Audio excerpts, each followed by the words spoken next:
Obrigado pela apresentação, pelo convite. E existe um termo que a gente entra em contato logo de cara quando a gente começa a estudar geoestatística e a gente acaba não levando ele tão a sério, não estudando ele tão a fundo quanto deveria. E eu não estou falando de machine learning ainda, que é a bola da vez. Estou falando de variografia, falando de algo muito mais fundamental, estacionariedade. Assume uma hipótese e a gente segue modelando. E o que é a estacionariedade, afinal de contas? É um termo de definição complexa, mas nesse contexto, um fenômeno é estacionário quando ele assume média, variância e estrutura de autocorrelação constantes através de uma área de estudo. Só que raramente isso acontece com fenômenos naturais, né? Raramente a gente tem depósitos inteiros que podem ser incluídos num único modelo, num único domínio estacionário. Então, uma das técnicas para se lidar com isso é dividir esse depósito em domínios e modelar cada um deles separadamente. Então, uma das técnicas para se fazer isso é a cluster analysis, ou análise de agrupamento.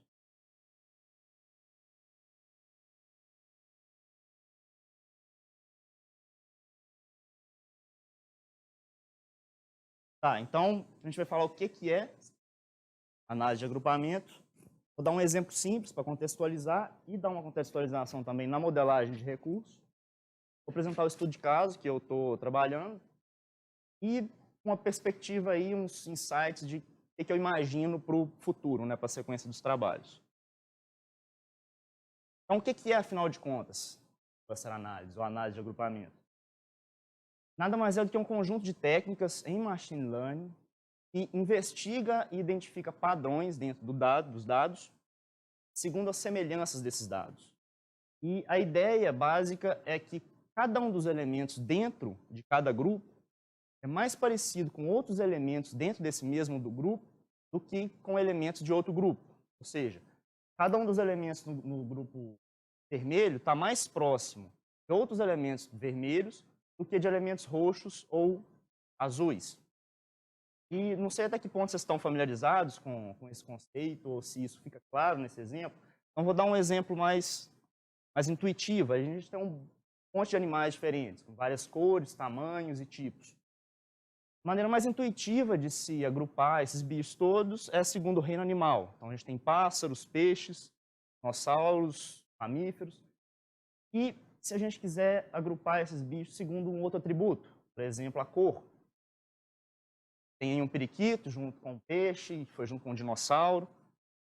E, de repente, a gente quer agrupar isso aí segundo os tamanhos. A configuração é outra. Ou seja, tem que ter cuidado quais os atributos são levados em consideração para o problema que a gente quer resolver. E esse exemplo é bem interessante, mas a gente não é veterinário, né? A gente trabalha com mineração. E como é que isso se aplica para a gente? Para entender isso melhor, nosso bom velho amigo Walker Lake. A análise de agrupamento, o que ela vai fazer? Ela vai identificar essas relações de proximidade dos dados e vai separar os dados em grupos, segundo as suas semelhanças. Nesse caso aí, o scatterplot do Walker Lake, né, pela variável V, e aí separados em três grupos. Grupos bem coesos, né, cada elemento de cada cor está bem juntinho com a outra cor. Só que aqui a gente esbarra numa questão muito importante da cluster. Tradicionalmente, esses algoritmos servem para lidar com os bancos de dados no espaço multivariado, ou no espaço dos atributos. O que é isso? Por exemplo, um depósito de ferro, são os teores de sílica, ferro, alumínio, manganês, etc. E não consideram a posição dessas amostras no espaço geográfico. Então, nos últimos tempos, novos algoritmos têm sido introduzidos, têm sido apresentados na literatura, que consideram não só as relações das amostras no espaço dos atributos, mas também no espaço geográfico. Porque de nada adianta, né, na modelagem de recursos, a gente ter grupos muito bem coesos, muito bonitinhos assim, se no espaço geográfico os grupos estão fragmentados. Aí cada cor representa uma categoria diferente. Então, tem elementos vermelhos no meio de elementos verdes, tem azul misturado com verde.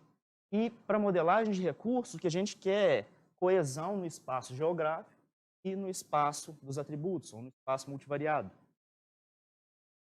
E tá, esse é um caso muito simples, é o Walker Lake, bidimensional, duas variáveis. Se a gente quiser apresentar, né, aplicar essas metodologias em caso mais complexo, multivariado, que é o que a gente está fazendo, um depósito de fosfato, um depósito real de fosfato, nesse caso quase 2.000 amostras.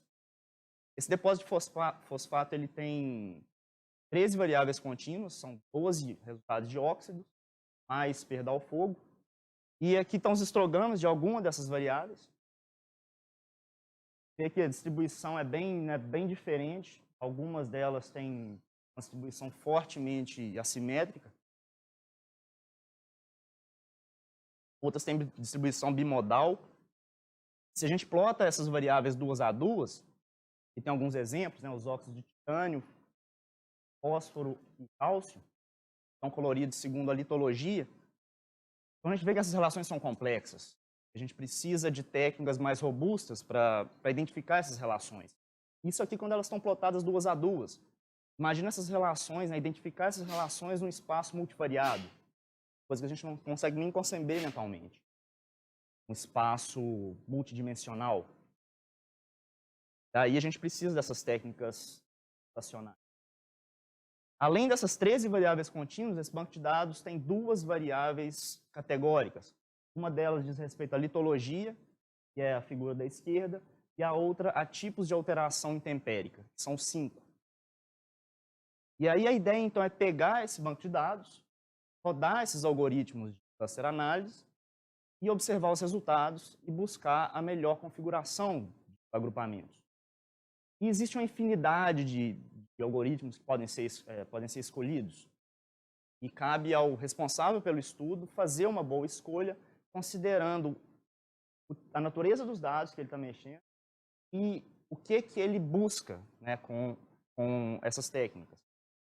Então, a gente usou duas técnicas nesse estudo. Uma é o CAMINS, que é um dos algoritmos mais utilizados, machine learning, só que é um algoritmo do tipo tradicional. Ele não considera a posição das amostras no espaço geográfico. O outro algoritmo é o agrupador em espaço duplo, ou Dual Space Cluster, abreviado aí ficou DSClus, que foi um algoritmo apresentado no ano passado, o pessoal lá de Alberta, né, do CG, e ele considera, assim, é o nome dele, então ele considera as amostras, as relações dessas amostras no espaço geográfico e no espaço dos atributos. Então, a gente rodou esses dois algoritmos em 6 cenários diferentes, cada um diz respeito a um número determinado de grupos, de 2 até 7 grupos, né, ou domínios. Então, a ideia é avaliar esses agrupamentos, não só sob o ponto de vista da qualidade dos agrupamentos, coesão tanto no espaço geográfico quanto no espaço dos atributos, mas também fazer uma boa escolha do número de domínios. Porque domínios demais acaba fragmentando demais o depósito e aí acaba complicando as etapas subsequentes da modelagem, né? Depois a gente tem que definir contornos, a gente tem que estimar, tem que validar as estimativas. E do contrário, domínios de menos simplifica a modelagem, só que a gente corre o risco de misturar populações estatísticas, o que vai acabar penalizando a qualidade dos modelos. E isso é uma coisa que eu esbarrei na minha vida profissional, né, quando eu trabalhei como geólogo de mina. Ficava olhando para aqueles modelos e pensando, pô, será que a gente precisa de tantos domínios assim? Nesse caso, será que a gente não poderia agrupar domínios, simplificar os processos, né, as etapas seguintes? Ou ao contrário, será que tem um grande domínio, que a gente está colocando um monte de coisa diferente ali dentro, que a gente deveria separar?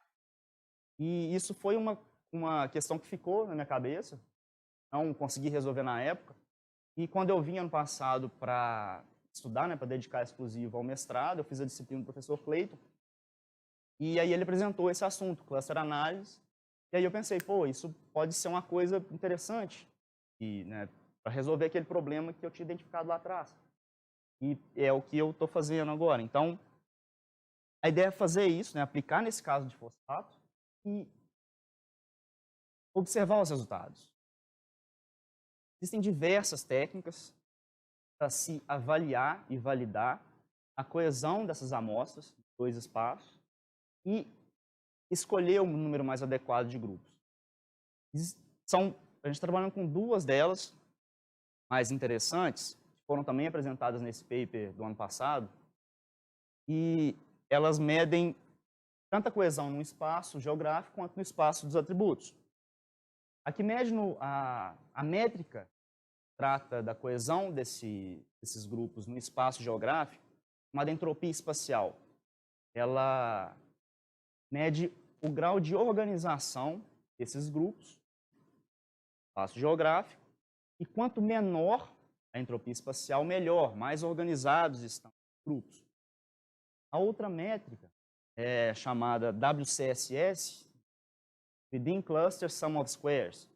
Ela mede a coesão dos grupos no espaço multivariado. Em termos de distância, quanto menor a distância de cada elemento dentro de cada grupo, menor a WCSS, então melhor os agrupamentos. Ou seja, quanto menor a entropia espacial, melhor, e quanto menor o WCSS, melhor. E a gente vê que a relação é inversamente proporcional. Aí, então, cada ponto é uma configuração de clustering diferente. Em azul estão as configurações do DS Clus, e em vermelho estão as configurações do caminhos. E aí está indicado também o número de grupos, cada uma delas.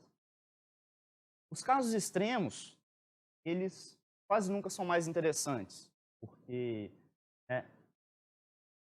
quanto menor aqui o WCSS, maior vai ser a entropia espacial. Então, a gente busca por configurações intermediárias. Então, nesse caso aí, talvez 3, 4 ou 5 grupos mais interessantes. E aí, uma outra técnica para se auxiliar nessa escolha do domínio é medir a continuidade espacial deles. Como a gente faz isso? Através de variogramas, flogramas, covariogramas, os indicadores de cada uma dessas categorias. Então, nesse caso aí, estão os correlogramas dos indicadores, as configurações de 3, 4 e 5 domínios. Tanto no de 3 quanto no de 4 domínios, a gente vê que os correlogramas são suaves, eles têm efeito pepita relativamente baixo, são bem estruturados. E no caso com 5 domínios, é que um deles tem um efeito pepita muito alto. Isso indica fragmentação desse domínio. Tem amostras dele que estão misturadas com amostras de outro domínio. Então, a gente já descarta esse cenário. Um cenário interessante. E aí a gente fica entre 3 e 4 domínios. E, consequência dessas técnicas de validação, existem várias outras, e também o bom e velho bom senso. Compara essas configurações com as características intrínsecas das rochas. Nesse caso aí, aquelas duas variáveis categóricas, rocha, tipo de rocha e tipo de alteração intempérica. A gente faz essas comparações e, pelo bom senso, a gente vê qual o número mais adequado. E, acima de tudo, esses resultados dos agrupamentos são coerentes com essas amostras, com essas características das rochas. Aqui está uma visão lateral do banco de dados. A gente vê que ele tem um caráter lateral, uma distribuição lateral horizontal dominante, e é o que também se reproduz nos clusters, resultados do agrupamento. E aí, aparentemente, o melhor resultado é algo intermediário entre os 3 grupos, as 3 ontologias e os 5 grupos, os 5 domínios de alteração. Porque, se forem 3 grupos, vai haver mistura de populações. Isso vai acabar penalizando o modelo final. Vai misturar coisa que não deveria estar misturada. E 5 domínios, é muita coisa. A gente viu que um dos domínios fica muito fragmentado e, em outros casos, pode até ser que a gente divida coisas que não precisa dividir. Tá chovendo no molhado, você não precisa modelar uma coisa diferente de uma coisa que, na verdade, é a mesma coisa que outra coisa. É que isso ficou claro. Então, nesse caso, parece que 4 a definição mais adequada. Então, tá, a gente viu o que é a cluster análise, a contextualização na modelagem de recursos. E daí, para onde vamos, né? Quais são as perspectivas de futuro? A ideia, então, é continuar testando esses algoritmos, de repente, até em bancos de dados mais complexos, e, de repente, bolar algum método para validar a estacionariedade propriamente dita, medir a média, variância e os variogramas, para ver se essas características são constantes através, né, dos grupos, dentro de cada grupo. E essas técnicas de cluster análise, né, de machine learning como um todo, elas são muito robustas e são cada vez mais importantes no processo de tomada de decisão de interação. Só que nada substitui o bom senso do usuário, né? Sempre vai precisar de uma pessoa para avaliar esses resultados e falar que, pô, tá legal, não tá legal. Só que parece que, com o desenvolvimento dessas técnicas e aplicação delas na mineração, a tendência é que, cada vez mais, a necessidade da interferência do usuário e, por isso, a suscetibilidade de erro vão ser cada vez menores. Então é isso, obrigado aos patrocinadores, aos organizadores, a atenção. Parabéns pela organização